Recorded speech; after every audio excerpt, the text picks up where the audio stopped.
Hello दोस्तों, स्वागत है आप सभी का द स्टडी अड्डा पर। और क्वेश्चन नंबर 2 को हम समझने वाले हैं इस वीडियो में। तो देखिए, क्वेश्चन नंबर 2 जो है क्लास 9th के साइंस का क्वेश्चन है, चैप्टर 1 से लिया गया है। और क्वेश्चन 2 क्या कहता है कि tabulate the differences in the characteristics of state of matter. और बी पार्ट है इस क्वेश्चन का, comment upon the following: rigidity, compressibility, fluidity और filling of a gas container, shape, kinetic energy and density. तो सीधे से क्वेश्चन में पूछा गया है, क्या पूछा गया है? क्वेश्चन में पूछा है कि जो मैटर की जो कैरेक्टरिस्टिक्स होती हैं उसको सॉलिड, लिक्विड और गैस के लिए आपको अलग अलग बताना है, क्या क्या डिफरेंस होता है उनमें। और फिर कुछ टर्म्स की डेफिनेशन पूछी है, जैसे रिजिडिटी, कंप्रेसिबिलिटी, फ्लूइडिटी, इस तरह के टर्म्स को डिफाइन करवाया है। तो ये क्वेश्चन क्लियर है कि हमसे क्वेश्चन में क्या करना है। पहले तो ये समझना है, सबसे ज़रूरी है। उसके बाद उसके आंसर को समझना है, तब आपको मैं लास्ट में बताऊंगा आंसर आपको क्या लिखना है। ठीक है, तो अब पहली बात हमें पता होना चाहिए कि कैरेक्टरिस्टिक्स क्या होती हैं। कि जैसे अभी एक क्वेश्चन हमने पहले किया हुआ है इसी चैप्टर का, जिसमें क्या कैरेक्टरिस्टिक्स होती हैं कि पार्टिकल्स के जो है मास होता है, उनके बीच में स्पेस होता है, उनके जो पार्टिकल्स हैं वो एक दूसरे पर अट्रैक्शन का फोर्स लगाते हैं, और इनके बीच में इनका वॉल्यूम होता है, ये एक दूसरे को अट्रैक्ट करते हैं, स्पेस होता है। ठीक है, और ये कंटिन्यूसली मूव करते रहते हैं। पार्टिकल्स में जितना ज़्यादा स्पेस होगा वो उतना ही ज़्यादा मूव कर सकते हैं। जैसे गैस के पार्टिकल्स ज़्यादा मूव करते हैं, ठीक है, लिक्विड के कम मूव करते हैं, सॉलिड के बहुत कम मूव कर पाते हैं। तो इसी तरह से हमें कंपैरिजन करना है। तो चलिए देखते हैं कि हमें किस तरह से आंसर जो है वो लिखना है।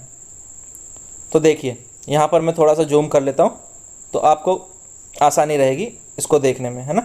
क्वेश्चन तो हमारा पहले हो चुका है, तो वो देखें। तो यहाँ पर हम देखेंगे, तो ये टेबल को मैं यहाँ ले आता हूँ, ये हमारी आंसर की टेबल है ना। देखिए, तो अब इसको आप ध्यान से देखेंगे तो सॉलिड और लिक्विड और गैस में एक डिफरेंस टेबल यहाँ पर बनाई गई है। सॉलिड, लिक्विड और गैस में क्या डिफरेंस है, यही हमें बताना है। ठीक है, सॉलिड की जो शेप है वो फिक्स होती है और उसका वॉल्यूम भी फिक्स होता है, डेफिनेट होती है। बट लिक्विड की शेप जो है वो डेफिनेट नहीं होती है। लिक्विड की shape according to container change हो जाती है। जिस भी बर्तन में आप डालेंगे लिक्विड को वैसी शेप हो जाती है। उसका वॉल्यूम फिक्स रहता है, वॉल्यूम फिक्स है बट शेप फिक्स नहीं है। गैस का ना तो वॉल्यूम ही फिक्स है ना ही शेप फिक्स है। तो पहली कैरेक्टरिस्टिक्स हमने कर लिया। सॉलिड को दबाया नहीं जा सकता या बहुत कम दबाया जा सकता है, यानी वो इनकम्प्रेसिबल होते हैं, उन्हें प्रेस नहीं किया जा सकता ज़्यादा, क्योंकि उनके पार्टिकल्स के बीच में स्पेस बहुत कम होता है। लिक्विड को कंप्रेस किया जा सकता है कुछ हद तक, क्योंकि उनके पार्टिकल के बीच में थोड़ा स्पेस होता है। गैसेस को बहुत ज़्यादा कंप्रेस किया जा सकता है, वो हाईली कंप्रेसिबल होती हैं, क्योंकि गैस के पार्टिकल बहुत दूर दूर होते हैं और हम अगर उन पर प्रेशर लगाएंगे तो वो पार्टिकल नज़दीक आते जाएंगे। तभी आपने देखा होगा एलपीजी सिलेंडर के अंदर हाई प्रेशर पे गैस को भरा जाता है और वो लिक्विड में चेंज हो जाती है। हाई प्रेशर पे वो गैस लिक्विड में चेंज हो जाती है ना। तो गैस को अगर हम बहुत ज़्यादा हाई प्रेशर अप्लाई करते हैं तो हम उसको लिक्विड में चेंज कर सकते हैं, ये आपको पता चल रहा है, क्योंकि गैसेज आर हाईली कंप्रेसिबल। ठीक है, अब यहाँ पर हम देखें तो पार्टिकल्स के बीच में बहुत कम स्पेस होता है, यहाँ थोड़ा ज़्यादा होता है, और गैस के पार्टिकल्स के बीच में बहुत ज़्यादा स्पेस होता है। तो ये सिंपल सी एक प्रॉपर्टी, एक डिफरेंस ये हो गया। फिर हम देखें तो जो सॉलिड के पार्टिकल हैं वो एक दूसरे को बहुत ज़्यादा अट्रैक्ट करते हैं, क्योंकि वो पास पास भी होते हैं और उनमें जितनी दूरी कम होगी उतना ही अट्रैक्शन फोर्स एक दूसरे पार्टिकल पर ज़्यादा लगा पाएंगे। पार्टिकल्स पास पास होते हैं तो इसलिए उनके पार्टिकल्स के बीच में अट्रैक्शन का जो फोर्स है ये वो हाई होता है। ठीक है, लिक्विड के पार्टिकल्स के बीच में सॉलिड की तुलना में कम होता है, क्योंकि पार्टिकल थोड़े दूर हो जाते हैं। तो उसी तरह से जैसे जैसे दूरी बढ़ती है तो उससे क्या होता है कि उनके बीच में जो फोर्स ऑफ अट्रैक्शन है वो कम होता चला जाता है, और गैसेस के पार्टिकल्स के बीच में फोर्स ऑफ अट्रैक्शन और कम हो जाता है, क्योंकि वो और ज़्यादा दूर होते हैं। ठीक है, अब बात आती है कि मूव कर सकते हैं। सॉलिड के पार्टिकल जो है फ्रीली मूव नहीं कर सकते या बहुत कम मूव कर सकते हैं, क्योंकि उनके बीच में स्पेस कम है। सिंपल सा रीज़न है, पार्टिकल्स बहुत पास पास हैं तो मूव कहाँ करेंगे, बीच में गैप कम होता है ना। जो लिक्विड के पार्टिकल्स हैं वो फ्रीली मूव कर सकते हैं क्योंकि स्पेस ज़्यादा है, और गैस के पार्टिकल तो कंटिन्यूसली रैंडमली मूव करते ही रहते हैं, आपने देखा ही है धुआं कैसे उड़ता हुआ चला जाता है, तो उनके बीच में स्पेस होता है। ठीक है, लिक्विड भी मूव करते हैं, गैसेस भी मूव करती हैं, हाईली मूव करती हैं। सॉलिड के पार्टिकल्स मूव नहीं कर सकते क्योंकि उनके बीच में स्पेस नहीं होता है ज़्यादा, बहुत कम मूवमेंट कर सकते हैं। तो ये हमारा जो प्रॉपर्टीज़ थी सॉलिड लिक्विड गैस की, उनके बेस पर एक डिफरेंस टेबल तैयार हो जाती है। बहुत इंपॉर्टेंट है ये टेबल, सबको याद होनी चाहिए, एग्ज़ाम पर्पज़ से भी ये इंपॉर्टेंट होती है। ठीक है, क्लास 9th के लेवल पर ये अक्सर ये क्वेश्चन पूछा जाता है एग्ज़ाम्स में, तो उस लिहाज से भी ये इंपॉर्टेंट है। अब इसमें एक सेकंड पार्ट और है, क्वेश्चन का सेकंड पार्ट और है, उसे भी देख लेते हैं। ठीक है, तो सेकंड पार्ट क्या था कि यहाँ पर कुछ डेफिनेशंस आपसे पूछी गई हैं। ठीक है, जो आपको आंसर करना है, डेफिनेशंस पूछी गई हैं। जैसे रिजिडिटी की, रिजिडिटी क्या होती है? रिजिडिटी का मतलब किसी पार्टिकल का वो गुण जिसके कारण वो अपनी शेप को चेंज नहीं करता है। तो लिक्विड की शेप चेंज होती है, गैसेस की शेप चेंज कर सकते हैं प्रेशर अप्लाई करके, सॉलिड की नहीं कर सकते या बहुत कम चेंज कर सकते हैं। सॉलिड को दबाया नहीं जा सकता, जब उनमें कम, यानी उनकी शेप वैसी ही बनी रहती है, उन्हें प्रेशर अप्लाई करके उनकी शेप को चेंज नहीं किया जा सकता आसानी से।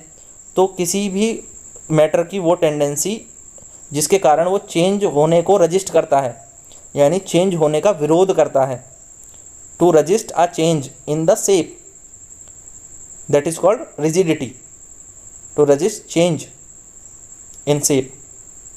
ठीक है, तो वो होगी रिजिडिटी। सॉलिड में रिजिडिटी बहुत ज़्यादा होती है, सॉलिड की रिजिडिटी हाई होती है, लिक्विड की कम और गैसेस की सबसे कम। ठीक है, अब दूसरी जो डेफिनेशन है वो है कंप्रेसिबिलिटी। कंप्रेसिबिलिटी मतलब दबाया जा सकता है या नहीं। तो ability to be reduce in lower volume, उसका वॉल्यूम प्रेस करके कम किया जा सकता है नहीं। तो सॉलिड में कंप्रेसिबिलिटी बहुत कम होती है क्योंकि सॉलिड्स को नहीं दबाया जा सकता है ना, हम उनको ज़्यादा प्रेस नहीं कर सकते। लिक्विड्स को प्रेस किया जा सकता है, ठीक है, तो उनकी कंप्रेसिबिलिटी ज़्यादा है, थोड़ा बहुत प्रेस किया जा सकता है।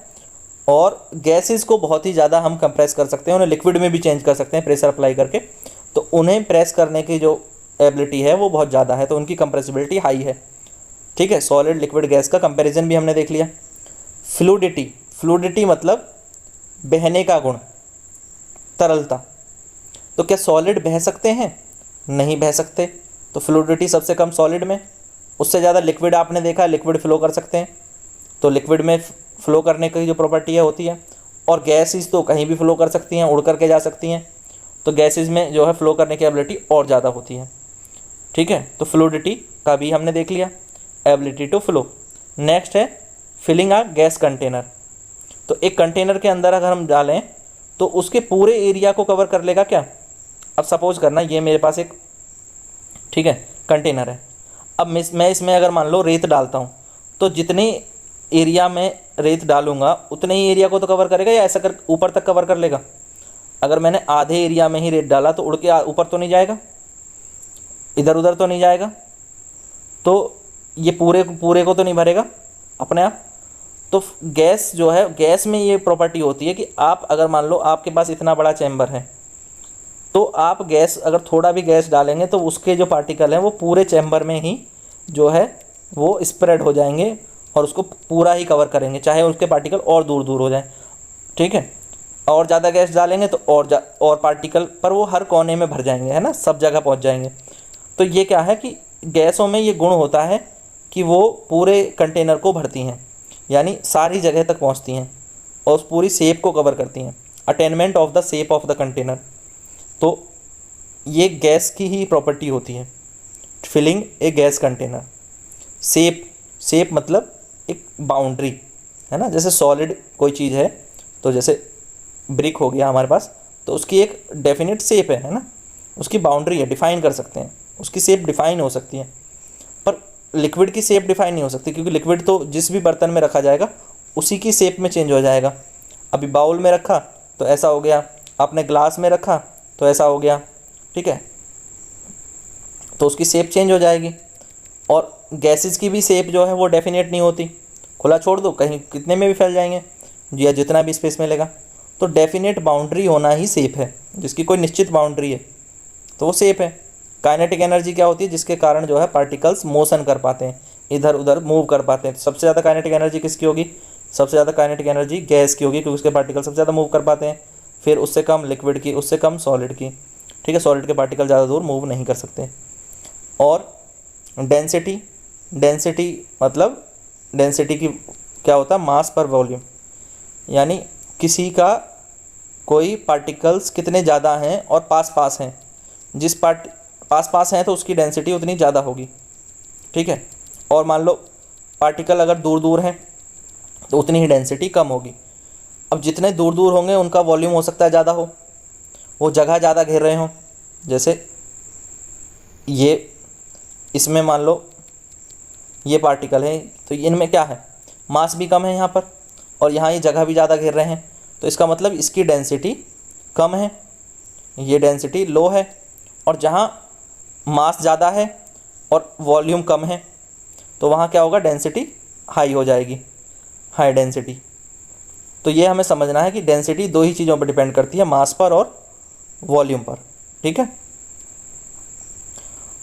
तो ये हो गया। तो ये वीडियो आपने देखा और ये समझ में आ गया तो क्या करना है, वीडियो को लाइक करना है, शेयर करना है और चैनल को सब्सक्राइब करेंगे। तो नेक्स्ट वीडियो में हम अगले क्वेश्चन को डिस्कस करेंगे। Thank you guys, thanks for watching.